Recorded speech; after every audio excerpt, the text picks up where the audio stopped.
2026ರ Thomas cup badminton championship ಗೆದ್ದ ದೇಶ ಯಾವುದು?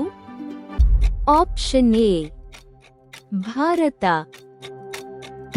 ಆಪ್ಷನ್ ಬಿ ಚೀನಾ, ಆಪ್ಷನ್ ಸಿ ದಕ್ಷಿಣ ಕೊರಿಯಾ, ಆಪ್ಷನ್ ಡಿ ಡೆನ್ಮಾರ್ಕ್. ಸರಿಯಾದ ಉತ್ತರ ಆಯ್ಕೆ ಬಿ ಚೀನಾ. 2026ರ ಥಾಮಸ್ ಕಪ್ ಬ್ಯಾಡ್ಮಿಂಟನ್ ಚಾಂಪಿಯನ್ಶಿಪ್ ಅನ್ನು ಚೀನಾ ಗೆದ್ದಿತು. ಮೇ 2026ರಲ್ಲಿ ನಾರ್ವೆ ದೇಶವು ಭಾರತದ ಯಾವ ಪ್ರಮುಖ ನಾಯಕನಿಗೆ ತನ್ನ ಅತ್ಯುನ್ನತ ನಾಗರಿಕ ಗೌರವ ನೀಡಿ ಪುರಸ್ಕರಿಸಿತು? ಆಪ್ಷನ್ ಎ ರಾಷ್ಟ್ರಪತಿ ದ್ರೌಪದಿ ಮುರ್ಮು, ಆಪ್ಷನ್ ಬಿ ಪ್ರಧಾನಿ ನರೇಂದ್ರ ಮೋದಿ, ಆಪ್ಷನ್ ಸಿ ವಿದೇಶಾಂಗ ಸಚಿವ ಎಸ್ ಜೈಶಂಕರ್, ಆಪ್ಷನ್ ಡಿ ಉಪರಾಷ್ಟ್ರಪತಿ ಜಗದೀಪ್ ಧನಖಡ್. ಸರಿಯಾದ ಉತ್ತರ ಆಯ್ಕೆ ಬಿ ಪ್ರಧಾನಿ ನರೇಂದ್ರ ಮೋದಿ. ಪ್ರಧಾನಿ ನರೇಂದ್ರ ಮೋದಿಗೆ ನಾರ್ವೆ ತನ್ನ ಅತ್ಯುನ್ನತ ನಾಗರಿಕ ಗೌರವ ನೀಡಿ ಸನ್ಮಾನಿಸಿತು. ಮೇ 2026ರಲ್ಲಿ ಭಾರತೀಯ ನೌಕಾಸೇನೆಯ ನೂತನ ಮುಖ್ಯಸ್ಥರಾಗಿ ಯಾರು ನೇಮಕಗೊಂಡಿದ್ದಾರೆ? Option A admiral Dinesh Tripathi, option B vice admiral Krishna Swaminathan, option C general Upendra Dwivedi, option D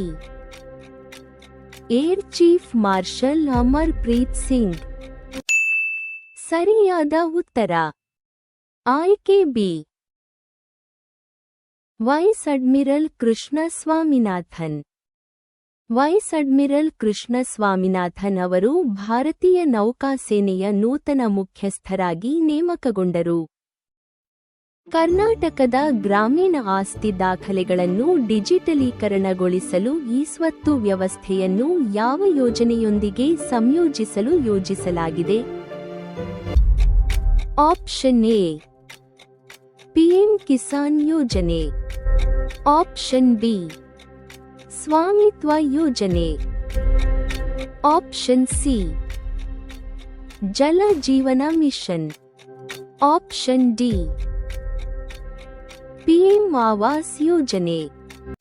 ಸರಿಯಾದ ಉತ್ತರ ಆಯ್ಕೆ ಬಿ ಸ್ವಾಮಿತ್ವ ಯೋಜನೆ.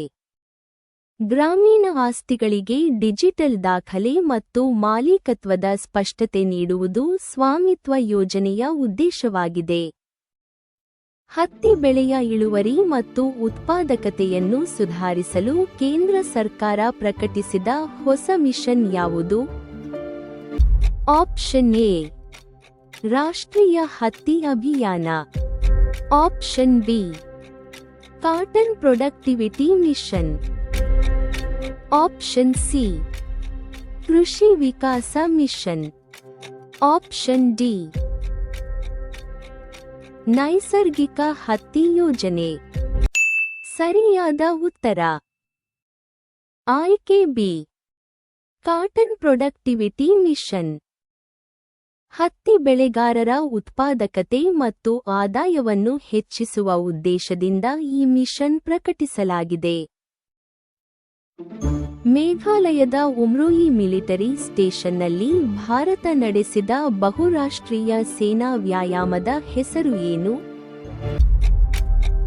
ಆಪ್ಷನ್ ಎ ಧರ್ಮ ಗಾರ್ಡಿಯನ್, ಆಪ್ಷನ್ ಬಿ ಪ್ರಗತಿ 2026, ಆಪ್ಷನ್ ಸಿ ವಜ್ರ ಪ್ರಹಾರ,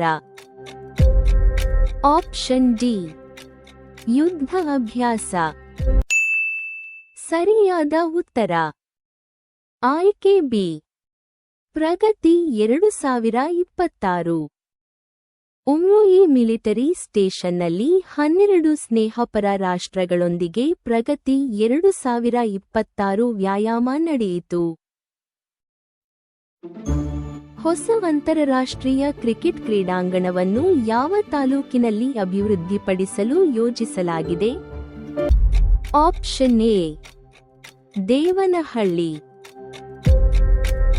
option B Anekal, option C Nelamangala, option D Doddaballapura. ಸರಿಯಾದ ಉತ್ತರ ಆಯ್ಕೆ ಬಿ ಆನೇಕಲ್. ಬೆಂಗಳೂರು ಹೊರವಲಯದ ಆನೇಕಲ್ ತಾಲೂಕಿನಲ್ಲಿ ಹೊಸ ದೊಡ್ಡ ಕ್ರಿಕೆಟ್ ಕ್ರೀಡಾಂಗಣದ ಯೋಜನೆ ಸುದ್ದಿಯಲ್ಲಿತ್ತು. ಡೇಟಾ ಸ್ವರಾಜ್ ಮತ್ತು ಭಾರತದ ಡಿಜಿಟಲ್ ಸಾರ್ವಭೌಮತ್ವದ ಕುರಿತಾದ ರಾಷ್ಟ್ರೀಯ ವೇದಿಕೆಯ ಹೆಸರು ಏನು? Option A digital India Samvad, option B Bharat digital Samvad, option C tech Bharat summit, option D data India mission. ಸರಿಯಾದ ಉತ್ತರ ಆಯ್ಕೆ ಬಿ ಭಾರತ ಡಿಜಿಟಲ್ ಸಂವಾದ. ಭಾರತದ ಡಿಜಿಟಲ್ ಸಾರ್ವಭೌಮತ್ವ ಮತ್ತು ಡೇಟಾ ನಿಯಂತ್ರಣ ಕುರಿತ ಚರ್ಚೆಗೆ ಭಾರತ ಡಿಜಿಟಲ್ ಸಂವಾದ ವೇದಿಕೆ ಆಯೋಜಿಸಲಾಯಿತು. ಕೋಸ್ಪೇಸ್ ಟೆಕ್ ಫೌಂಡೇಶನ್ ಅನ್ನು ಕರ್ನಾಟಕ ಸರ್ಕಾರದ ಪರವಾಗಿ ಸ್ಥಾಪಿಸಿದ ಸಂಸ್ಥೆ ಯಾವುದು? Option A KADB, option B KSSIDC, option C Karnataka innovation and technology society, option D KPTCL. ಸರಿಯಾದ ಉತ್ತರ ಆಯ್ಕೆ C Karnataka innovation and technology society. KITS ಸಂಸ್ಥೆಯು ಕರ್ನಾಟಕ ಸರ್ಕಾರದ ಪರವಾಗಿ ಕೋಸ್ಪೇಸ್ ಟೆಕ್ ಫೌಂಡೇಶನ್ ಸ್ಥಾಪನೆಯಲ್ಲಿ ಪ್ರಮುಖ ಪಾತ್ರ ವಹಿಸಿದೆ. 2026 ವಿಶ್ವ ಪತ್ರಿಕಾ ಸ್ವಾತಂತ್ರ್ಯ ದಿನದ ವಿಷಯವೇನು? ಆಪ್ಷನ್ ಎ ಮಾಹಿತಿ ಎಲ್ಲರ ಹಕ್ಕು, ಆಪ್ಷನ್ ಬಿ ಡಿಜಿಟಲ್ ಮಾಧ್ಯಮದ ಭವಿಷ್ಯ, ಆಪ್ಷನ್ ಸಿ ಶಾಂತಿಯುತ ಭವಿಷ್ಯವನ್ನು ರೂಪಿಸುವುದು, ಆಪ್ಷನ್ ಡಿ ಪತ್ರಿಕೋದ್ಯಮ ಮತ್ತು ಪ್ರಜಾಪ್ರಭುತ್ವ. ಸರಿಯಾದ ಉತ್ತರ ಆಯ್ಕೆ ಸಿ ಶಾಂತಿಯುತ ಭವಿಷ್ಯವನ್ನು ರೂಪಿಸುವುದು. ವಿಶ್ವ ಪತ್ರಿಕಾ ಸ್ವಾತಂತ್ರ್ಯ ದಿನವನ್ನು ಪ್ರತಿ ವರ್ಷ ಮೇ 3ರಂದು ಆಚರಿಸಲಾಗುತ್ತದೆ. ಇತ್ತೀಚೆಗೆ ಮೇ ತಿಂಗಳಿನಲ್ಲಿ ನಿಧನರಾದ ಉತ್ತರಾಖಂಡದ ಮಾಜಿ ಮುಖ್ಯಮಂತ್ರಿ ಯಾರು? Option A Harish Rawat, option B Narayan Dutt Tiwari, option C B C Khanduri, option D Pushkar Singh Dhami. ಸರಿಯಾದ ಉತ್ತರ ಆಯ್ಕೆ ಸಿ ಬಿ ಸಿ ಖಂಡೂರಿ. ಉತ್ತರಾಖಂಡದ ಮಾಜಿ ಮುಖ್ಯಮಂತ್ರಿ ಹಾಗೂ ಮಾಜಿ ಕೇಂದ್ರ ಸಚಿವ major general B C Khanduri ಅವರು ನಿಧನರಾದರು. 2026 ಉಬರ್ ಕಪ್ ಬ್ಯಾಡ್ಮಿಂಟನ್ ಚಾಂಪಿಯನ್ಶಿಪ್ ಗೆದ್ದ ದೇಶ ಯಾವುದು? Option A China, option B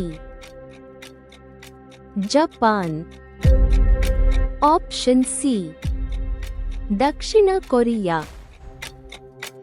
option D Indonesia.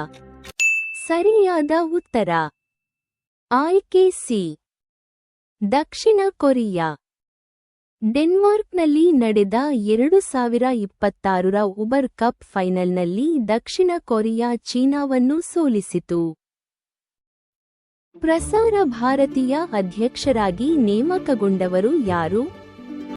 Option A Prasoon Joshi, option B Shashi Shekhar Vempati, option C Ravish Kumar, option D Anuradha Goswami. ಸರಿಯಾದ ಉತ್ತರ ಆಯ್ಕೆ ಎ ಪ್ರಸೂನ್ ಜೋಶಿ. ಖ್ಯಾತ ಗೀತರಚನೆಕಾರ ಮತ್ತು ಲೇಖಕರಾದ ಪ್ರಸೂನ್ ಜೋಶಿ ಅವರು ಪ್ರಸಾರ ಭಾರತಿಯ ಅಧ್ಯಕ್ಷರಾದರು. ಈಶಾನ್ಯ ಭಾರತದ ಮೊದಲ ಹಾಗೂ ದೇಶದ ಮೂರನೇ ಏಕರೂಪ ನಾಗರಿಕ ಸಂಹಿತೆ ಮಸೂದೆ ಅಂಗೀಕರಿಸಿದ ರಾಜ್ಯ ಯಾವುದು? Option A Manipur, option B Tripura, option C Assam, option D Mizoram. ಸರಿಯಾದ ಉತ್ತರ ಆಯ್ಕೆ ಸಿ ಅಸ್ಸಾಂ.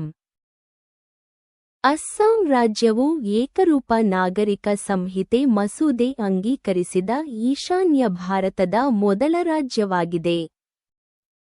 ಚೋಳರ ಕಾಲದ ತಾಮ್ರ ಫಲಕಗಳನ್ನು ಭಾರತಕ್ಕೆ ಹಿಂತಿರುಗಿಸಿದ ದೇಶ ಯಾವುದು? Option A France, option B Netherlands, option C Sweden, option D Germany. ಸರಿಯಾದ ಉತ್ತರ ಆಯ್ಕೆ ಬಿ ನೆದರ್ಲ್ಯಾಂಡ್ಸ್. ಪ್ರಧಾನಿ ಮೋದಿಯವರ ಭೇಟಿಯ ವೇಳೆ ನೆದರ್ಲ್ಯಾಂಡ್ಸ್ ಚೋಳರ ಕಾಲದ ತಾಮ್ರ ಫಲಕಗಳನ್ನು ಭಾರತಕ್ಕೆ ಹಿಂದಿರುಗಿಸಿತು.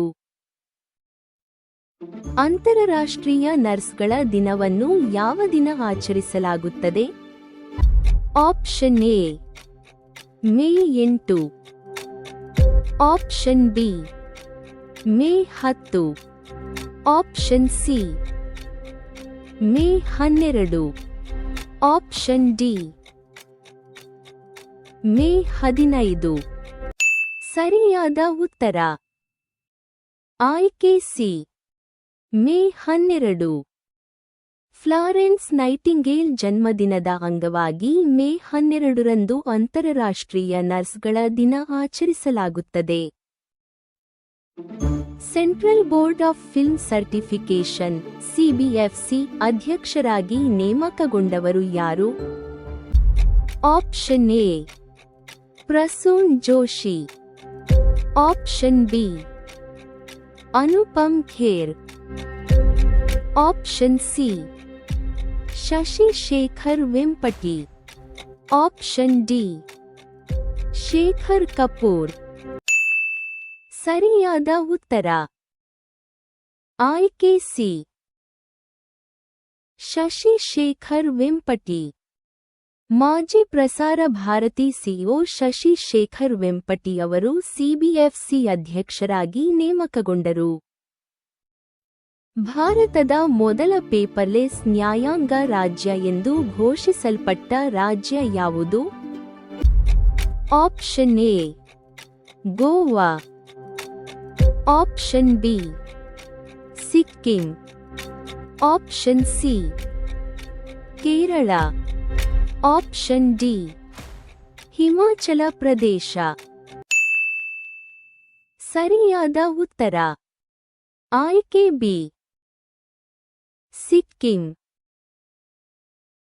1 ಮೇ 2026ರಂದು ಸಿಕ್ಕಿಮನ್ನು ಭಾರತದ ಮೊದಲ ಪೇಪರ್ಲೆಸ್ ನ್ಯಾಯಾಂಗ ರಾಜ್ಯವೆಂದು ಘೋಷಿಸಲಾಯಿತು. ಹೊಸ ಸಿಒಎಸ್ಒಪಿ ಕಾರ್ಯಕ್ರಮದ ಅವಧಿ ಎಷ್ಟು? ಆಪ್ಷನ್ ಎ 5 ವರ್ಷ, ಆಪ್ಷನ್ ಬಿ 6 ವರ್ಷ. ಆಪ್ಷನ್ ಸಿ 8 ವರ್ಷ. ಆಪ್ಷನ್ ಡಿ 10 ವರ್ಷ. ಸರಿಯಾದ ಉತ್ತರ ಆಯ್ಕೆ ಸಿ 8 ವರ್ಷ. COSOP ಕಾರ್ಯಕ್ರಮವು 2026 ರಿಂದ 2033 ರವರೆಗೆ ಒಟ್ಟು 8 ವರ್ಷಗಳ ಅವಧಿಗೆ ರೂಪಿಸಲಾಗಿದೆ. ಗಿಗ್ ಮತ್ತು ಪ್ಲಾಟ್ಫಾರ್ಮ್ ಕಾರ್ಮಿಕರಿಗಾಗಿ ಭಾರತದ ಮೊದಲ ಡಿಜಿಟಲ್ ಕುಂದುಕೊರತೆ ಪರಿಹಾರ ವ್ಯವಸ್ಥೆಯನ್ನು ಆರಂಭಿಸಿದ ರಾಜ್ಯ ಯಾವುದು? Option A Maharashtra. Option B Tamil Nadu. Option C Karnataka. Option D Telangana. ಸರಿಯಾದ ಉತ್ತರ ಆಯ್ಕೆ ಸಿ ಕರ್ನಾಟಕ. ಗಿಗ್ ಕಾರ್ಮಿಕರ ಸಮಸ್ಯೆಗಳನ್ನು ಡಿಜಿಟಲ್ ಮೂಲಕ ದಾಖಲಿಸಿ ಪರಿಹರಿಸಲು ಕರ್ನಾಟಕ ಹೊಸ ವ್ಯವಸ್ಥೆ ಆರಂಭಿಸಿತು. 5ನೇ ಬ್ರೇಕ್ ಸೈ ಲೀಡರ್ಸ್ನ ಮುಖ್ಯ ವಿಷಯವೇನು? Option A sustainable agriculture and growth. Option B is of living with a focus on urban mobility. Option C Digital Economy for All.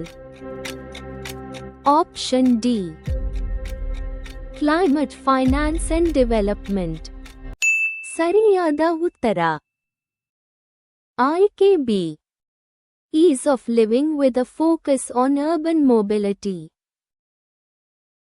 ನಗರ ಸಂಚಾರ ವ್ಯವಸ್ಥೆ ಮತ್ತು ನಾಗರಿಕರ ಜೀವನ ಸುಲಭಗೊಳಿಸುವಿಕೆ ಈ ಸಮಾವೇಶದ ಪ್ರಮುಖ ವಿಷಯವಾಗಿತ್ತು.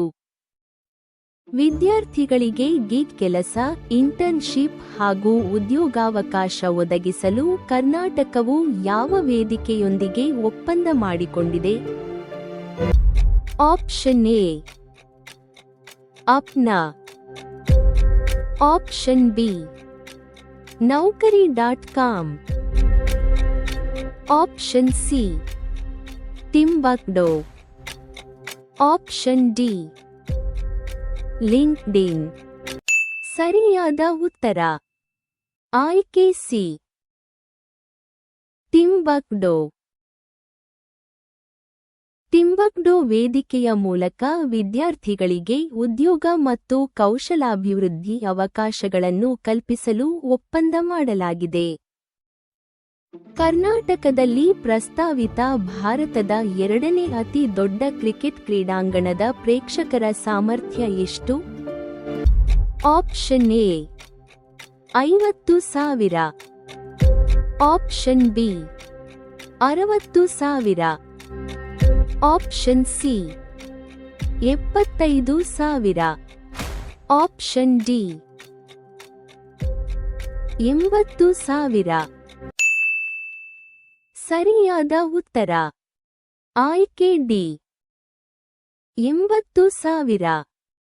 ಬೆಂಗಳೂರು ಸಮೀಪ ಯೋಜಿತ ಕ್ರೀಡಾಂಗಣವು ಸುಮಾರು 80,000 ಪ್ರೇಕ್ಷಕರ ಸಾಮರ್ಥ್ಯ ಹೊಂದಿರಲಿದೆ. 2026 ವಿಶ್ವ ರಕ್ತದೊತ್ತಡ ದಿನದ ವಿಷಯವೇನು?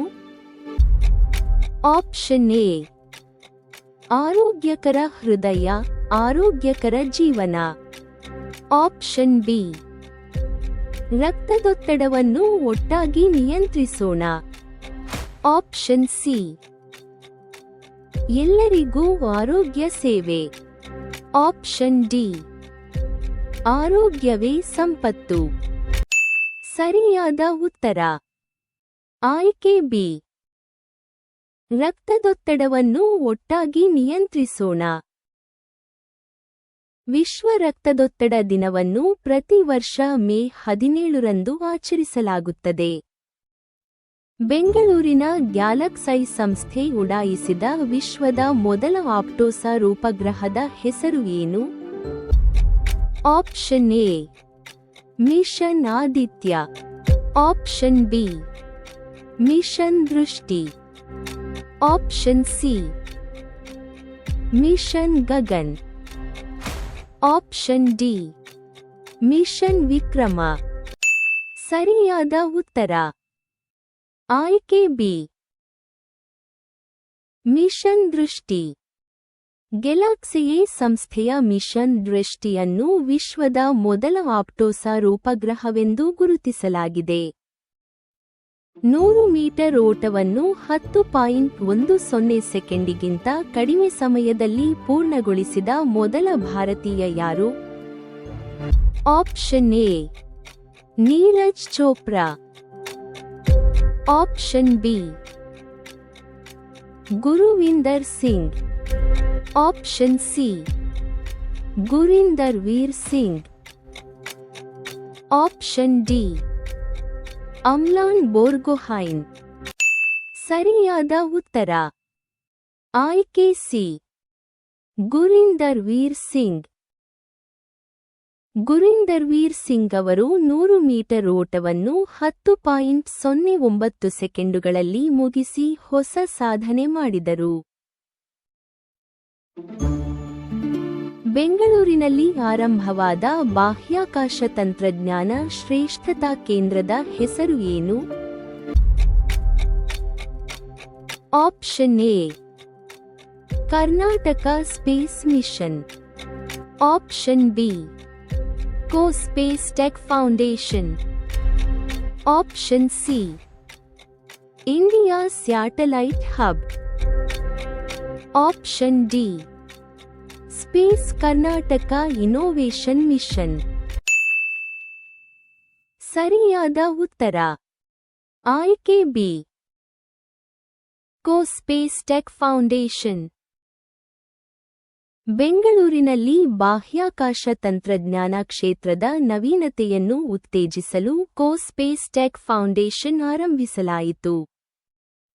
28 ಮೇ 2026 ನಿಧನರಾದ ಖ್ಯಾತ ಉರ್ದು ಕವಿ ಯಾರು? Option A Gulzar, option B Bashir Badr, option C Javed Akhtar, option D Waseem Barelvi. ಸರಿಯಾದ ಉತ್ತರ ಆಯ್ಕೆ ಬಿ ಬಶೀರ್ ಬದ್ರ್. ಪದ್ಮಶ್ರೀ ಹಾಗೂ ಸಾಹಿತ್ಯ ಅಕಾಡೆಮಿ ಪ್ರಶಸ್ತಿ ಪುರಸ್ಕೃತ ಉರ್ದು ಕವಿ ಬಶೀರ್ ಬದ್ರ್ ಅವರು 28 ಮೇ 2026 ನಿಧನರಾದರು. ಪ್ರಗತಿ 2026 ಸೇನಾ ವ್ಯಾಯಾಮದಲ್ಲಿ ಎಷ್ಟು ಸ್ನೇಹಪರ ರಾಷ್ಟ್ರಗಳು ಭಾಗವಹಿಸಿದ್ದವು? ಆಪ್ಷನ್ ಎ 8 ರಾಷ್ಟ್ರಗಳು, ಆಪ್ಷನ್ ಬಿ 10 ರಾಷ್ಟ್ರಗಳು, ಆಪ್ಷನ್ ಸಿ 12 ರಾಷ್ಟ್ರಗಳು, ಆಪ್ಷನ್ ಡಿ 15 ರಾಷ್ಟ್ರಗಳು. ಸರಿಯಾದ ಉತ್ತರ ಆಯ್ಕೆ ಸಿ 12 ರಾಷ್ಟ್ರಗಳು. ಭಾರತ ಸೇರಿದಂತೆ ಒಟ್ಟು 12 ಸ್ನೇಹಪರ ರಾಷ್ಟ್ರಗಳು ಪ್ರಗತಿ 2026 ವ್ಯಾಯಾಮದಲ್ಲಿ ಭಾಗವಹಿಸಿದ್ದವು. ಸಾರ್ವಜನಿಕ ವಿತರಣಾ ವ್ಯವಸ್ಥೆಯ 2 ಯೋಜನೆಗಳನ್ನು ಒಗ್ಗೂಡಿಸಿ ರೂಪಿಸಿದ ಹೊಸ ಅಂಬ್ರೆಲಾ ಯೋಜನೆಯ ಹೆಸರು ಏನು? Option A one nation one ration card,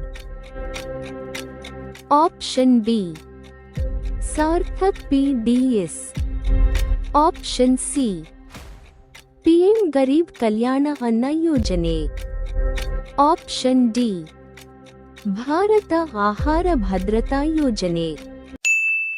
ಸರಿಯಾದ ಉತ್ತರ ಆಯ್ಕೆ B Sarthak PDS.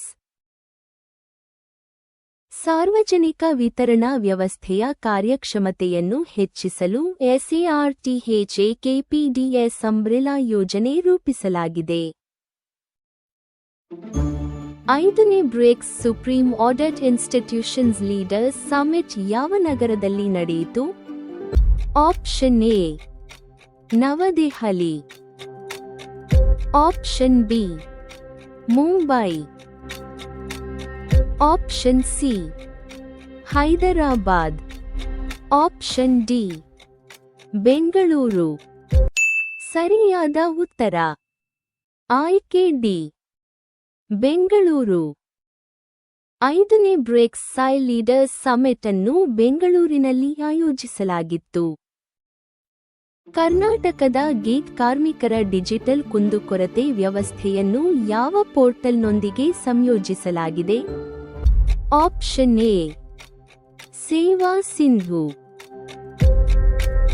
Option B IPGRS, option C DigiLocker, option D Umang. ಸರಿಯಾದ ಉತ್ತರ ಆಯ್ಕೆ ಬಿ IPGRS. ಗೀಗ್ ಕಾರ್ಮಿಕರ ಅಹವಾಲುಗಳನ್ನು IPGRS ಪೋರ್ಟಲ್ ಮೂಲಕ ದಾಖಲಿಸಿ ಪರಿಹರಿಸುವ ವ್ಯವಸ್ಥೆ ಮಾಡಲಾಗಿದೆ. ಭಾರತ ಕಾಂಬೋಡಿಯಾ ದ್ವಿಪಕ್ಷೀಯ ಸೇನಾ ವ್ಯಾಯಾಮದ ಹೆಸರು ಏನು? Option A Mitra Shakti, option B ಸಿನ್ವ್ಯಾಕ್ಸ್ 2026, option C Surya Kiran, option D conquest. ಸರಿಯಾದ ಉತ್ತರ ಆಯ್ಕೆ ಬಿ ಸಿನ್ವ್ಯಾಕ್ಸ್ 2026. ಭಾರತ ಮತ್ತು ಕಾಂಬೋಡಿಯಾ ನಡುವೆ ನಡೆದ 2ನೇ ದ್ವಿಪಕ್ಷೀಯ ಸೇನಾ ವ್ಯಾಯಾಮಕ್ಕೆ ಸಿನ್ವ್ಯಾಕ್ಸ್ 2026 ಎಂದು ಹೆಸರು. ಕೈದಿಗಳ ಶಿಕ್ಷಣ, ಡಿಜಿಟಲ್ ಸಾಕ್ಷರತೆ ಹಾಗೂ ಕೌಶಲಾಭಿವೃದ್ಧಿಗಾಗಿ ಕರ್ನಾಟಕ ಕಾರಾಗೃಹ ಇಲಾಖೆ ಯಾವ ಕಾಲೇಜಿನೊಂದಿಗೆ ಸಹಯೋಗ ಆರಂಭಿಸಿತು? Option A IISc Bengaluru, option B RV college of engineering, option C BMS college of engineering, option D Mysuru ವಿಶ್ವವಿದ್ಯಾಲಯ. ಸರಿಯಾದ ಉತ್ತರ ಆಯ್ಕೆ B RV college of engineering. RVCE ಮತ್ತು ಕರ್ನಾಟಕ ಕಾರಾಗೃಹ ಇಲಾಖೆ ಕೈದಿಗಳ ಪುನರ್ವಸತಿ ಉದ್ದೇಶದಿಂದ ಸಹಯೋಗ ಆರಂಭಿಸಿವೆ. ಭಾರತದ ಮೊದಲ ಜೈಲು ಮಾನಸಿಕ ಆರೋಗ್ಯ ಸಹಾಯವಾಣಿ ಯಾವ ಜೈಲಿನಲ್ಲಿ ಆರಂಭವಾಯಿತು? ಆಪ್ಷನ್ ಎ ಬೆಳಗಾವಿ ಕೇಂದ್ರ ಕಾರಾಗೃಹ, ಆಪ್ಷನ್ ಬಿ ಮೈಸೂರು ಕೇಂದ್ರ ಕಾರಾಗೃಹ, ಆಪ್ಷನ್ ಸಿ ಪರಪ್ಪನ ಅಗ್ರಹಾರ ಕೇಂದ್ರ ಕಾರಾಗೃಹ, ಆಪ್ಷನ್ ಡಿ ಧಾರವಾಡ ಜಿಲ್ಲಾ ಕಾರಾಗೃಹ. ಸರಿಯಾದ ಉತ್ತರ ಆಯ್ಕೆ ಸಿ ಪರಪ್ಪನ ಅಗ್ರಹಾರ ಕೇಂದ್ರ ಕಾರಾಗೃಹ. ಬೆಂಗಳೂರಿನ ಪರಪ್ಪನ ಅಗ್ರಹಾರ ಕಾರಾಗೃಹದಲ್ಲಿ ಕೈದಿಗಳಿಗಾಗಿ ಮಾನಸಿಕ ಆರೋಗ್ಯ ಸಹಾಯವಾಣಿ ಆರಂಭಿಸಲಾಯಿತು.